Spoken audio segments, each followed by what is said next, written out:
তাই আমাদের এখন বিয়ে করে নেওয়া উচিত। তখন ফুংচাং ফিরে তাকিয়ে জিজ্ঞেস করে, তুমি কি সত্যিই প্রেগন্যান্ট? জিয়াং বলে, অবশ্যই আমি প্রেগন্যান্ট। ফুংচাং জিজ্ঞেস করে, তুমি কি এই বাচ্চাকে রাখতে চাও? তাহলে আমি তোমাকে আলিমানি দিতে পারি। আর যদি এই বাচ্চা নষ্ট করাও, তাহলে তার জন্য আমি তোমাকে ক্ষতিপূরণ দেব। কিন্তু জিয়াং নাটক করে বলতে শুরু করে, তুমি আমার বাচ্চাকে মেরে ফেলতে চাও। ফুংচাং তখন স্পষ্ট জানিয়ে দেয়, আমি শুধু তোমার থেকে মুক্তি পেতে চাই। এটা শুনে জিয়াং বলে, তুমি সবকিছু ওই ক্যানক্যানের জন্য করছো।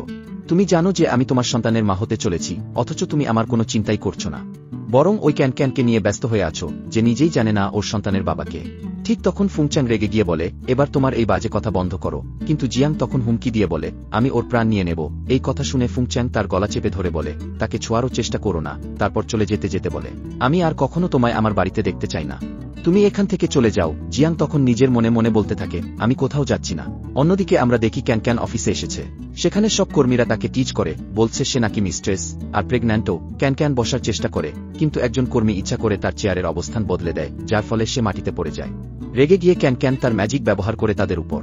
তখন না চাইলেও তারা তার কাজ করতে বাধ্য হয়ে। এই সময় ফুংচাং সেখানে আসে। ক্যানক্যান তাকে দেখেই তাদের ছেড়ে দেয়। ফুংচাং তাকে নিজের অফিসে ডাকে। এইদিকে আমরা দেখি ম্যানেজার ফোন করছে জিয়াংকে, সবকিছু বিস্তারিত জানিয়ে দেয়। এদিকে ক্যানক্যান ভাবতে থাকে, আজ হয়তো তাকে চাকরি থেকে বের করে দেওয়া হবে।